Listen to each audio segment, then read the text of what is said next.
अतीक अहमद और अशरफ हत्याकांड की जांच जैसे जैसे आगे बढ़ रही है वैसे वैसे नए खुलासे हो रहे हैं। इसी क्रम में एक जानकारी सामने आई है कि हत्याकांड में 3 शूटरों के अलावा 2 अन्य लोग भी शामिल थे। ये वो लोग थे जो मौका वारदात पर मौजूद नहीं थे लेकिन शूटरों को कमांड कर रहे थे। इनमें से एक स्थानीय था और उनमें ही शूटरों के रहने खाने से लेकर के अतीक अशरफ की लोकेशन देने तक का काम किया था। दरअसल वारदात के बाद कुछ ऐसी बातें सामने आई थी जिसे सुनकर अंदेशा जताया जा रहा था कि हत्याकांड में 3 से ज़्यादा लोग शामिल थे। दरअसल शूटरों का सटीक टाइमिंग से मौके पर पहुंचना और उनसे मोबाइल या रुपए बरामद ना होना, तीनों का अलग अलग जनपदों का होना, प्रयागराज से कोई पुख्ता कनेक्शन ना होना, ये वो तमाम बातें हैं जो इशारा कर रही हैं कि मामला कुछ और है। सूत्रों का कहना है कि एसआईटी ने कस्टडी रिमांड पर लिए गए तीनों शूटरों से इन्हीं के बाबत सवाल पूछे हैं और कहा है कि जब से उनके पास मोबाइल नहीं था तो आखिर उन्हें पता कैसे चला कि माफिया कितने बजे अस्पताल पहुंचेंगे और उनके सटीक समय पर वो पहुंचे कैसे। इन्हीं सवालों के जवाब ढूंढने के दौरान ये बात सामने आई कि घटना स्थल पर शूटरों के 2 मददगार मौजूद थे। हालांकि ये लोग कॉल्विन अस्पताल के भीतर नहीं गए थे बल्कि बाहर ही रहकर शूटरों को लोकेशन दे रहे थे। ये बात भी सामने आई कि इन दोनों में से एक स्थानीय था जिसने शहर के चप्पे चप्पे की जानकारी दी और उसने ही शूटरों के ठहरने खाने से लेकर अन्य इंतजाम किए। फिलहाल इन दोनों के बारे में कोई जानकारी नहीं मिल पाई है और जानकारी जुटाने के लिए पुलिस पूरा प्रयास कर रही है।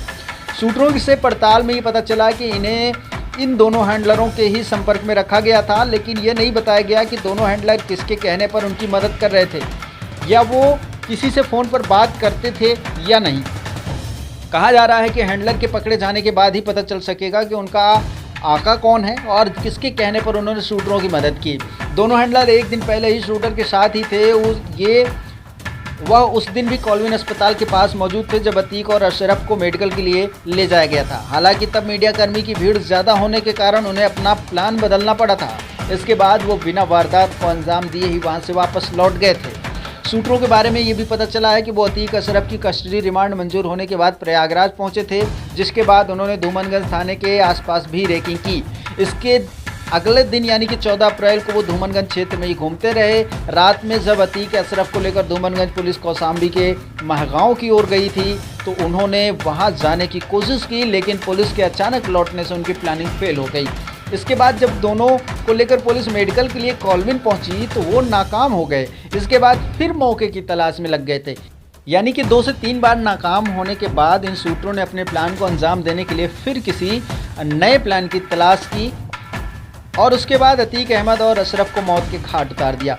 सूत्रों का कहना है कि कस्टडी रिमांड में अतीक अशरफ की हत्या के बाद पुलिस फूंक फूंक कर कदम रख रही है और इसी क्रम में शूटरों की सुरक्षा के विशेष इंतजाम किए गए हैं। यहाँ तक कि उन्हें मेडिकल के लिए भी बाहर नहीं ले जाया जा रहा है। मेडिकल के लिए डॉक्टरों की टीम पुलिस लाइन में ही बुलाई जा रही है और उनकी जांच की जा रही है। कुल मिलाकर देखें तो नित नए खुलासों के बीच अतीक और अशरफ हत्याकांड की नई गुत्थियाँ सामने आ रही हैं, जिनको लेकर पुलिस के साथ साथ एसटीएफ में भी अच्छी खासी कन्फ्यूज़न देखी जा रही है।